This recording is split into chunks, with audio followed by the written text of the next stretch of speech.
ആ മ്യൂസിക് ഒന്ന് നിർത്തണേ. ഒരു അനൗൺസ്മെന്റ് ഉണ്ട്.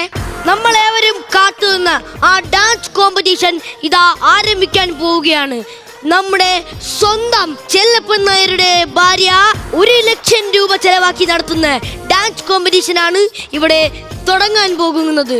നമുക്ക് ആദ്യം തന്നെ നമ്മുടെ വിധികർത്താവിനെ സ്വാഗതം ചെയ്യാം. നമ്മുടെ വിധികർത്താവ് ആരാണെന്ന് അറിയണ്ടേ? അദ്ദേഹത്തിന്റെ അവാർഡുകളൊക്കെ അറിയണ്ടേ? പിന്നെ ഗജ മാണിക്യം, ഗജ സാമ്രാട്ട്, ഗജ വൈഡൂര്യം എന്നതാ ആരെയാണ് വരാൻ പോകുന്നത്? അതല്ലെന്ന് പുള്ളിക്ക് കിട്ടിയ പട്ടങ്ങളൊക്കെ പറഞ്ഞതാണ്. നമ്മുടെ സ്വന്തം വിധികർത്താവ് അരമണ്ഡലം അരവിന്ദൻ സാറിനെ സ്വാഗതം ചെയ്യാം. അതെ, ഞാനൊരു കാര്യം ചോദിച്ചോട്ടെ, ഇവിടെ എന്നെ അല്ലാതെ വേറെ ജഡ്ജിനെ ഏർപ്പെടുത്തിയിട്ടുണ്ടോ? എന്താ അങ്ങനെ ചോദിച്ചാ? അല്ല, ഭാർഗവനെ സ്വാഗതം ചെയ്യുന്നു എന്ന് പറഞ്ഞു. ദൈവമേ, ഭാർഗവനെ സ്വാഗതം ചെയ്യുന്നു എന്നല്ല, ഭാർഗവുമായി മാഷിനെ സ്വാഗതം ചെയ്യുന്നു. അങ്ങനെയാണോ? പിന്നെ ഞാൻ വേറെ കാര്യം ചോദിച്ചോട്ടെ, അതെ, നൃത്തം കഴിഞ്ഞിട്ടാണോ പെർഫോമൻസ്, അതോ പെർഫോമൻസ് കഴിഞ്ഞിട്ടാണോ നൃത്തം? പെർഫോമൻസ് കഴിഞ്ഞിട്ട് നിർത്തണോ വേണ്ടേ എന്നൊക്കെ നമുക്ക് തീരുമാനിക്കാം. പക്ഷെ മാഷ് ഇപ്പൊ ഇതിനല്ലല്ലോ ഇവിടെ വന്നത്, പിന്നെ വിധികർത്താവായിട്ടല്ലേ വന്നത്. ഇന്നത്തെ എന്റെ വിധി കർത്താവിനറിയാം. മാഷെ അങ്ങോട്ടിരുന്നോ മാഷെ? ശരി ശരി ശരി.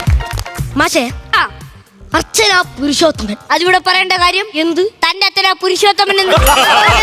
അതാണോ ഞാൻ പറഞ്ഞത്? പിന്നെ അടുത്ത് ഡാൻസ് കളിക്കാൻ വരുന്ന കുട്ടിയുടെ പേരാ പറഞ്ഞേ, അർച്ചന പുരുഷോത്തമൻ.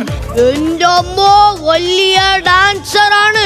അവരെ പെർഫോമൻസ് കണ്ടാലേ രോമാഞ്ചം വരും. പറഞ്ഞപ്പോ തന്നെ രോമാഞ്ചം വന്നത് കണ്ടാ?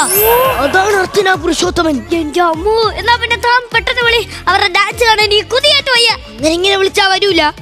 എൻട്രി മ്യൂസിക് ഇട്ട ആള് ചെന്ന് വിളിച്ചോണ്ട് വരണം. എന്നാ താൻ പോയി വിളിച്ചോണ്ട് വാ. ഞാൻ ഇപ്പൊ പോയി വിളിച്ചോണ്ട് വരാം. എന്റെ ദൈവമേ, ഇന്നെങ്കിലും കവിളിമടൽ അടി കിട്ടാതെ വീട്ടിൽ പോയാ മതിയായിരുന്നു. നല്ല കിടുക്കാച്ചി ഡാൻസ് ആയിരിക്കണം, എനിക്ക് നല്ല കിടുക്കാച്ചി വിധിയും പറയാൻ പറ്റിയാ മതിയായിരുന്നു. എന്റെ ഈശ്വരാ,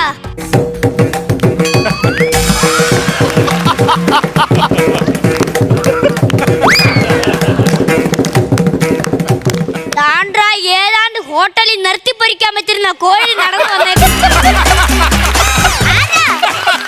അർച്ചന പുരുഷോത്തമൻ എവിടെ? ഞാൻ എടാ സ്വയം പൊങ്ങി, അത് നിനക്ക് നേരത്തെ അങ്ങ് പറയാൻ വയ്യായിരുന്നോടാ. നീ അർച്ചന പുരുഷോത്തമൻ നേരത്തെ അങ്ങ് പറയാനുള്ളതിന് മറ്റൊരു വെറുതെ കുതിപ്പിച്ച് കളഞ്ഞില്ല. എന്റെ പൊന്നു മാഷെ, നമ്മൾ തന്നെ നമ്മളെ ബൂസ്റ്റ് ചെയ്യണം. വേറെ ആരും നമ്മളെ ബൂസ്റ്റ് ചെയ്യാൻ കാണൂല, മനസ്സിലായോ? ഇവിടെ 1 ലക്ഷം രൂപയുടെ ഡാൻസ് കോമ്പറ്റീഷൻ ഒക്കെ നടത്തുമ്പോ ഈ കലാതിലകം അർച്ചന പുരുഷോത്തമൻ വന്നില്ലെങ്കിൽ എങ്ങനെ ശരിയാവും? കലാതിലകമൊക്കെ കിട്ടിയിട്ടുണ്ടോ? കലാതിലകമൊന്നും കിട്ടിയിട്ടില്ല. അമ്മേടെ പേര് കല, അച്ഛന്റെ പേര് തിലകൻ. അമ്മേടെ പേര് അച്ഛന്റെ പേരും കൂടെ വച്ചപ്പം കലാതിലകം അർച്ചന പുരുഷോത്തമൻ എന്ന് പറഞ്ഞു. അച്ഛനെ അമ്മയെ പറയിപ്പിക്കാൻ വേണ്ടിയിട്ട പേര് തന്നെ. നിനക്ക് ഡാൻസ് ഒക്കെ അറിയാവോ? പിന്നെ എനിക്ക് ഡാൻസ് ഒക്കെ അറിയാം. പിന്നെ നീ ഇവിടെ ഇന്ന് പൊളിക്കണം. എന്റെ ദൈവമേ, പൊളിയാതിരിക്കാൻ ക്ഷേത്രത്തിൽ പുഷ്പാർച്ചന കൊടുത്തിട്ട് വരുമ്പോ ആണ്ട്രാ ഡാൻസ് പൊളിക്കണം. ഓ എടാ, അതല്ല, ഇന്ന് നീ ഇത് അടിച്ച് പൊളിക്കണമെന്ന്. എനിക്ക് 20 സ്റ്റുഡൻസ് ഉണ്ട്. 1 ലക്ഷം രൂപ എനിക്ക് കിട്ടിയില്ലെങ്കിൽ ആ 20 പേരെയും കൊണ്ടുവന്ന് ഈ സ്റ്റേജ് ഞാൻ അടിച്ച് പൊളിക്കും. ഞാൻ എടാ, ബ്രഹ്മാവറിയാതെ ഭൂമി വന്ന സ്വയം പൊങ്ങി, അതാണോ നിന്റെ അടുത്ത് ഞാൻ പറഞ്ഞത്? എടാ, നീ ഇവിടുത്തെ ഡാൻസ് അടിച്ച് പൊളിക്കണമെന്ന്. അതൊക്കെ ഞാൻ അടിച്ച് പൊളിച്ചോളാം. പിന്നെ നിനക്ക് ഞാനൊരു ഒറ്റമൂലി പറഞ്ഞു തരാം. അതിനെനിക്ക് അസുഖമൊന്നും ഇല്ലല്ലോ. എടാ, അസുഖത്തിന്റെ അല്ല, നിന്റെ ഡാൻസിനെ കുറിച്ചാണ്. അതായത് നമ്മള് കണ്ണെത്തുന്നിടത്ത് കൈ എത്തണം, കൈ എത്തുന്നിടത്ത് മെയ് എത്തണം, എത്തിയില്ലെങ്കിൽ കമ്മറ്റിക്കാർ സ്റ്റേജ് എത്തണം. അനുഭവം ഗുരുവാണ്. എന്നാ നിന്റെ ഒരു ഡാൻസ് എനിക്ക് കാണണം. ഞാൻ നീ ഒരു ഡാൻസ്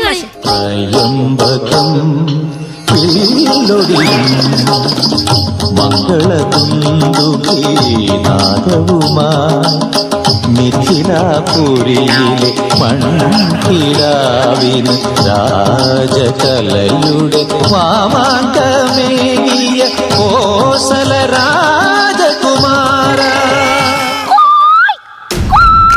അമ്മച്ചിമാരെ കടന്ന് കൂവാ, അമ്മച്ചിമാരെ ചുമ്മാ വായി നോക്കിക്കൊണ്ടിരിക്കുക. കൂവാ അങ്ങോട്ട്. ഓഡിയൻസിന്റെ ഇടയ്ക്ക് ഒരു അച്ചാറ് ഭരണി എന്ന് കൂവുന്നു. അച്ചാറ് പരിപാടിയൊന്നും അല്ല, എന്റെ ഭാര്യയാ. ഓടരുത് മനുഷ്യ, നിങ്ങളടുത്താണ് പറഞ്ഞത്. ഓടരുത്, ഓടരുത്. എന്റെ ദൈവമേ, ഇതാണ് ഞാൻ കണ്ടമുടി ഓടിക്കോ. ജീവ, മര്യാദക്ക് അങ്ങേരെ ഇങ്ങോട്ട് വിട്ടോണം, അല്ലെങ്കിൽ ജീവനെ ജീവൻ ഞാൻ ഇന്ന് എടുക്കും. വിട്ട് അങ്ങേരെ ഇങ്ങോട്ട് എന്റെ പൊന്ന് ജീവച്ചേട്ടാ, നമ്മളൊക്കെ കലാകാരന്മാരല്ലേ? ആണ്, അതുകൊണ്ടാണ് എന്നെ കൊലക്ക് കൊടുക്കാതെ നീ അവിടെ പോ. എന്റെ പൊന്ന് ജീവച്ചേട്ടാ, ഞാൻ ഇവിടെ നിന്നോട്ട്. നീ ഇവിടെ നിക്കണ്ട, എന്റെ ജീവനാണ് ആപത്ത്. നീ ഒരു കലാപം ഉണ്ടെങ്കിൽ നീ ചെല്ല ഇവിടെ പോ. എന്റെ പൊന്ന് ജീവ, ആ. ജീവ കലാകാരനാണ്, ഞാനത് സമ്മതിക്കാം. ആയിരിക്കുന്ന 3 പേരും കലാകാരന്മാരാണ്, എല്ലാരും തെളിച്ച ആൾക്കാരാണ്. ആയിരിക്കുന്ന കലാകാരനെ നിങ്ങളടുത്ത് നിർത്തി കഴിഞ്ഞാൽ ഉള്ള പേരും കൂടെ പോവും. മര്യാദയ്ക്ക് ഇങ്ങോട്ട് വെച്ച് ഇങ്ങോട്ട് വേണം. കല്ലെടുത്തെറിയും, പെട്ടെന്ന് കല്ലെടുത്തെറിഞ്ഞതാ ഞാനും തോടി. പഴുത്ത മാങ്ങയോ? മാങ്ങയാണോ മൂങ്ങയാണോ ഞാൻ കാണിച്ചറിയാം. വായ ഇങ്ങോട്ട്. എന്റെ പൊന്നു മാഷെ, എന്നെ എങ്ങനെയാലും ഒന്ന് രക്ഷിക്കും. ഇതെന്തുകൂടെ ഇത്? എന്താണോ തന്റെ ഉദ്ദേശം? എനിക്ക് ഈ ഡാൻസിൽ വിധി വരണം, വീട്ടിൽ പോണം. ഓ എടോ, ഞാൻ തന്റെ കാര്യമാണോ പറഞ്ഞ മാറി നിന്റെ നിനക്ക് അങ്ങനെ തന്നെ വരണം. നിനക്ക് ഇത് പറ്റിയ പെണ്ണുമ്പുള്ളോ? അല്ല താനാരാ? എന്റെ അടുത്താണോ അതോ അവന്റെ അടുത്ത്? താനാരാ? ഞാനോ? ഞാൻ പ്രശസ്ത ഇന്നത്തെ ഇവിടുത്തെ ജഡ്ജിയായ അരമണ്ഡലം അരവിന്ദ മാഷ്. ഇത്രക്കിട്ട് ആട്ടാൻ പേര് അരവിന്ദൻ എന്നല്ലേ, അല്ലാതെ അരകല്ലെന്നൊന്നും അല്ലല്ലേ. ജഡ്ജിയായാലും വക്കീലായാലും അങ്ങോട്ട് മാറി നിന്നോണം. ഇത് ഞങ്ങളുടെ കുടുംബ ആവശ്യം. ഇതിനാണോ മനുഷ്യൻ നിങ്ങൾ വെമ്പായത്ത് എന്റെ വല്യച്ഛനെ കാണാൻ പോവേണെന്നും പറഞ്ഞു പോയത്? ഈ പൊതിച്ച തേങ്ങയുടെ ഫിഗറുള്ള ആളാണോ നിങ്ങളെ വല്യച്ഛൻ? ഡാൻസിന് പോവാന്ന് പറഞ്ഞാ നീ വിടത്തില്ലല്ലോ. എടുത്തില്ലോ. എന്റെ പൊന്നു മാഷെ, മാഷി അറിയാവോ, ഇവള് പെട്രോൾ പമ്പിന് ജോലിക്ക് പോകുമ്പോഴേ എന്നെ വീട്ടിൽ പൂട്ടിയിട്ടിട്ട് പോകും. വീട്ടിൽ പൂട്ടിയിട്ടിട്ട് പോയി അവനെന്തരാ പാമറെ പട്ടിയാ? ഇപ്പൊ എന്നെ എന്തിനാണ് കളിയാക്കിയത്? നിന്റെ പെണ്ണുമ്പിള്ള എന്നെ ആക്ഷേപിച്ച്, അപ്പൊ ഞാൻ നിന്നെങ്കിലും ആക്ഷേപിക്കണ്ടേടാ. അതാണാ മാഷെ ഞാൻ പറഞ്ഞത്. അങ്ങനല്ല, എന്നെ ഇവള് ഡാൻസിനൊന്നും വിടത്തില്ലെന്ന്. എന്റെ പൊന്ന് അരവെട്ട് മാഷേ. അരവട്ടല്ല, അരകല്ല് മാഷേ. ഓ ഇങ്ങനെ പേരെന്തോന്നായിരുന്നു? എന്റെ പൊന്നടവേ ഞാൻ പറയാം. അരമണ്ഡലം അരവിന്ദ മാഷ്. അരവെന്തതോ മുഴുവെന്തതോ കിടക്കട്ടെ.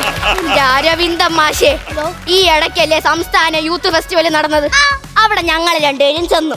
അവിടെ ചെന്നപ്പോ അവിടത്തെ 2 ഗേറ്റിലും ഇയാളെ ഫ്ലെക്സ് ഉണ്ടായിരുന്നു. കേട്ടല്ലോ, അവിടത്തെ 2 മെയിൻ ഗേറ്റിലും ഈ എന്റെ ഫ്ലെക്സ് ഉണ്ടായിരുന്നു. അവിടെ എന്താ എഴുതി വെച്ചിട്ടുണ്ടെന്നറിയാമോ? ഈ ഫോട്ടോയെ കാണുന്ന കല നശിപ്പിക്കുന്നവനെ ഇവിടെ പ്രവേശനം ഇല്ലെന്ന്. അല്ല, ഞാനും ആ സ്റ്റേജിൽ ജഡ്ജായിട്ടുണ്ടായിരുന്നല്ലോ. അവിടെ എച്ചിന് തിന്നാൻ വരെ പട്ടിയെ വരെ കയറ്റിയല്ലോടാ, എന്നിട്ട് നിന്നെ കയറ്റിയില്ല.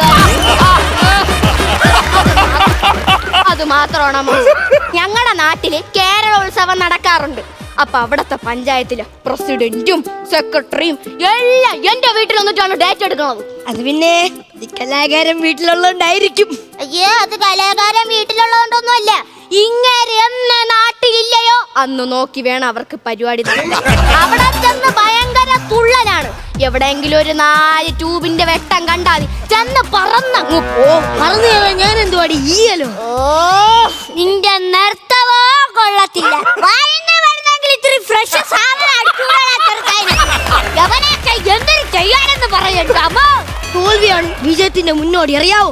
18 വർഷമായിട്ട് ഞാനിത് കേൾക്കുക. തോൽവിയാണ് ജയത്തിനോടുള്ള മുന്നോടി. സ്റ്റേജിൽ നിന്ന് ഇറങ്ങി ഓടണം, അല്ലാതെ വേറൊരു മുന്നോടി ഞാൻ കണ്ടിട്ടില്ല. എനിക്കൊരു കാര്യം പറയാനുണ്ട്.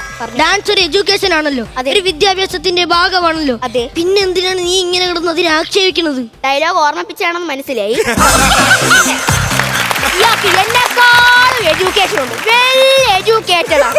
ഇയാൾക്ക് മര്യാദക്ക് ഒരു ഗവൺമെന്റ് ജോലിക്ക് പോയിട്ട് ടെസ്റ്റ് പാസ് എഴുതി കൂടെ? അല്ല, ഇങ്ങനെ എത്ര ക്ലാസ് വരെ പഠിച്ച്? ഞാൻ 8ാം ക്ലാസ് വരെ പഠിച്ചു. 8ാം ക്ലാസ്സിലാണ് ഏറ്റവും വലിയ എഡ്യൂക്കേഷൻ ഇരിക്കണം. ഞാൻ 6ാം ക്ലാസ് വരെ പഠിച്ചോളൂ. അപ്പൊ ഇങ്ങനെ 8ാം ക്ലാസ് വരെ പഠിച്ചില്ല. രണ്ടും കൊള്ളാം. ബാക്കി പറ. ഞാൻ കുറെ നേരം കൊണ്ട് ബാക്കി അടിച്ചോണ്ടിരിക്കുകയാണ്. അപ്പൊ എന്താന്ന് വെച്ച് കഴിഞ്ഞാ, ഞാൻ നന്നായിട്ട് ഡാൻസ് കളിക്കും മാഷെ, ഉള്ള കാര്യം ഞാൻ പറയാം. പിന്നെ ഇയാൾ ഡാൻസ് കളിക്കുവോ? അവളെ ഡാൻസ് ഒക്കെ കളിക്കും, ഞാനാണ് വിടാത്തത്. അവള് പിള്ളേരൊക്കെ നോയിക്കൊണ്ടിരിക്കട്ടെ. നിന്റെ ഒരു ഡാൻസ് എനിക്ക് കാണണം. അങ്ങനെയാണ് കാണണോ? ഞാൻ കാണിച്ചു പാട്ടിടറാ.